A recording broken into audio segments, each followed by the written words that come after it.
আচ্ছা, তাহলে কি বুঝতে পারা গেল? তুমি কি বুঝলে? তুই কি বুঝলি বল? এই যে ছেলেটা এতদিন বাইরে ছিল, ফিরলো, ফিরেই কফি খেতে আরম্ভ করলো, তাও কিনা অত খরা একেবারে চিনি ছাড়া। এটার মানে কি বুঝতে পারা গেল? উফ, এটা আবার টেনশন করার মতো কোনো বিষয় হলো?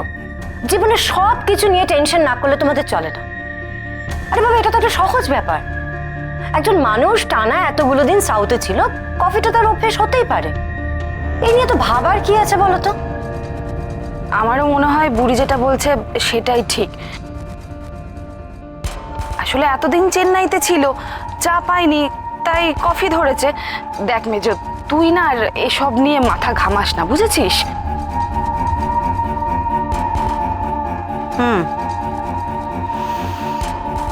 চেন্নাইতে এতদিন ছিল, তাতে কফির অভ্যেস হতেই পারে, কিন্তু তা বলে বাড়ি ফিরে এসে মা বাবাকে অ্যাভয়েড করবে? তাদের সঙ্গে কথা বলবে না?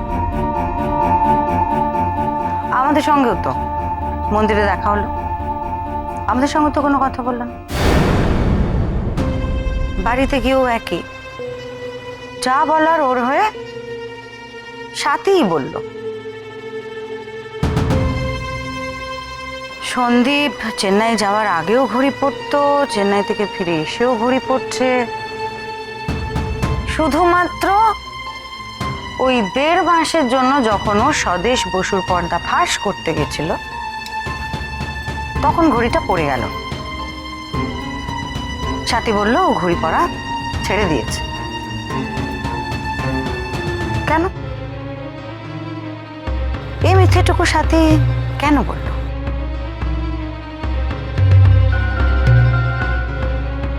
সন্দীপের হাতে অদ্ভুত একটা গন্ধ, আর হাতটাও কেমন।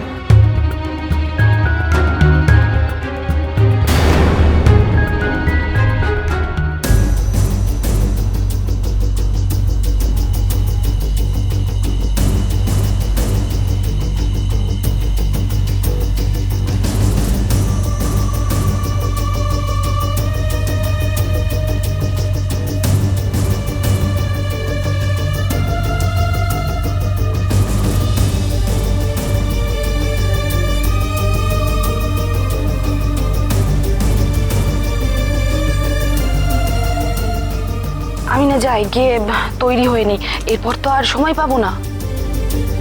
তৈরি হয়ে নেবে মানে? কোথায় যাবে? মুখ দেখে ভালোই বুঝতে পারছি ও বেরোবে এক্ষুনি। সাথীদের বাড়ি যাবে। সাথীর বাড়ি?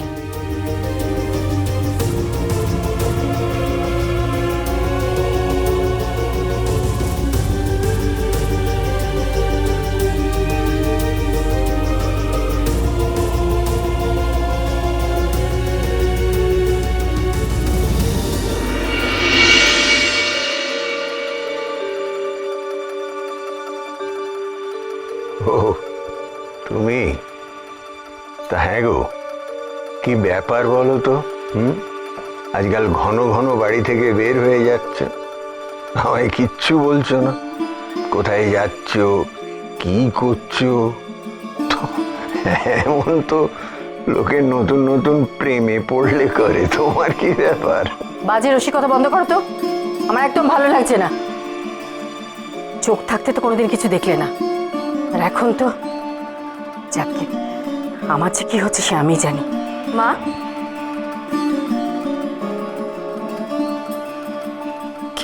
কি হয়েছে তোমার? শরীর খারাপ? কি আবার হবে? আর পোড়া শরীর তো কিছু হয়ও না। ও, আমি ভাবলাম বোধহয় শরীর খারাপ করেছে, ওই জন্য ডক্টরের কাছে গেছো। যাকে গেছিলে কোথায় তুমি? একটা বিশেষ কাজ ছিল, ওখানে যেতে হয়েছিল। বাবা, আমার মনে হচ্ছে তোমার কথাই ঠিক, বুঝলে? মা বোধহয় ছেলের জন্য পুজো দিতেই গিয়েছিল মন্দিরে। ছি ছেলের জন্য কি আর কিছু করার দরকার আছে বৌমা? যাক, তুমি কি কিছু বলবে? না না, আমি আর কি বলবো। আমি চিড়ের পোলাও করে কখন থেকে বসে আছি তোমার জন্য, সে তো ঠান্ডাই হয়ে গেল। হ্যাঁ, আমরা কি সুন্দর চিড়ের পোলাও খেলাম গরম গরম, আর বাবুর কাছেও সব গল্প শুনলাম গরম গরম। বাবুর কাছে গল্প শুনলে? হ্যাঁ, বাবু তো বসে বসে চেন্নাইয়ের সব গল্প বললো, কি করে ওই ছেলেটা, অফিসের ছেলেটার চুরি ধরেছে, সব বললো। আহা, চিড়ের পোলাওটা যা বানিয়েছিল না। বাবু, বাবু তোমার সঙ্গে গল্প করলো? কই বাবু কই? এই তো আমাদের সাথে বকবক করে এই মাত্র শুতে গেল। ও হ্যাঁ, অবশ্য বলেছে যে তুমি ফিরলে যেন আমি ডেকে দিই, তোমাকেও গল্প শোনাবে। বাবু বলেছে এই কথা? আমার সাথে এসে গল্প করবে ও? কেন করবে না মা? তোমার কাছে এসে গল্প করবে না তো কার কাছে যাবে? করছিল না তো। তোর বাবা, আমারই মাথাটা খারাপ হয়ে গেছে, মনে হচ্ছে কি সব উল্টো পাল্টা ভাবছিলাম, শুধু শুধু অভয়াটাকে আবার ব্যস্ত করলাম। তুমি অভয়াদের বাড়ি গেছিলে?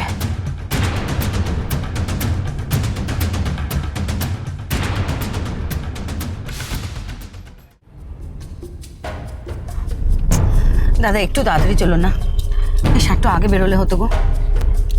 এ মেজো, তুই যাচ্ছিসটা কোন দিকে বলতো?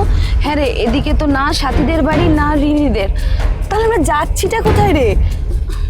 এদিকে সন্দীপের অফিস বটে, আমরা সেখানে যাচ্ছি। অফিস? ওরে তুই অফিসে গিয়ে কি করবি?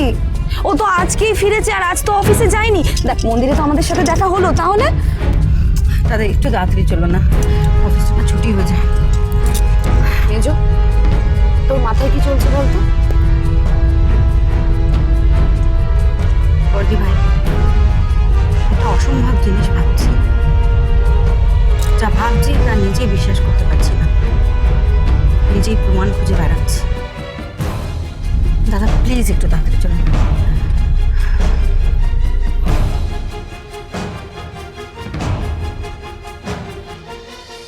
আচ্ছা তনুকা, তোমার কি মাথা খারাপ হয়েছে? হ্যাঁ, তুমি বাবুকে সন্দেহ করলে?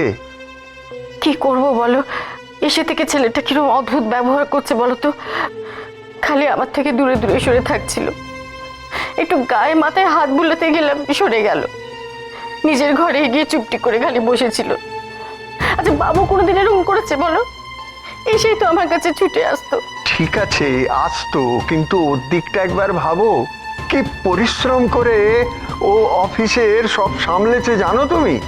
সব আমায় বলল। ক্লান্ত হবে না যেন। তুমিও নিজের ছেলের ওপর সন্দেহ করে চলে গেলেন গোয়েন্দার বাড়িতে। ছি ছি ছি।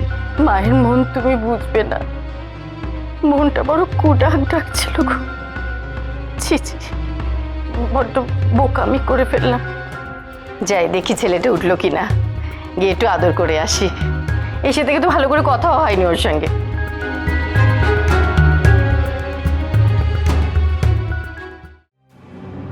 মিসেস আনিয়াল, আপনার সঙ্গে একটু দরকার ছিল। আপনারা এখন? আই নো, আমি জানি যে ছুটি হয়ে গেছে, কিন্তু নিচে বললো যে আপনি এখনো বেরোননি। সরি, আমার ভীষণ আর্জেন্ট দরকার। বসুন। Thank you so much.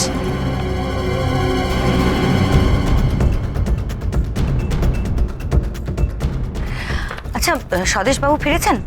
ওনার সঙ্গে একটু কথা আছে। না, ফেরেনি। ফেরেননি? আজ ফেরার কথা ছিল না? ফেরেনি। আপনার আর কিছু জানার আছে? উনি ফিরলেন না কেন? মিসেস মুখার্জি হয়তো অন্য কোনো কাজে আটকে গেছে।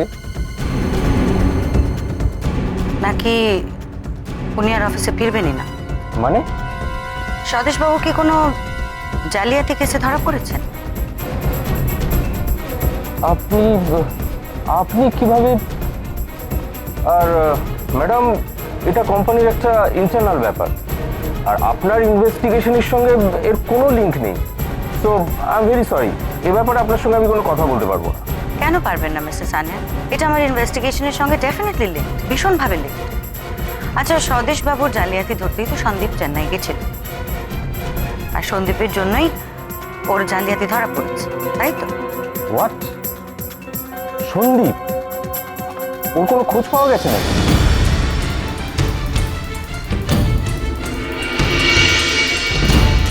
আপনি জানেন না? না। ওকে ধন্যবাদ, আসি।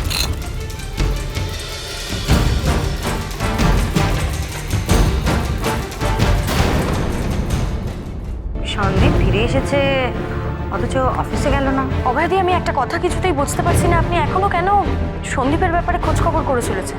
ভবিষ্যতে আপনি এই ধরনের খোঁজ খবর করে প্লিজ আমাদের দুজনকেই কোনো বিব্রত করবেন না। জয়কার।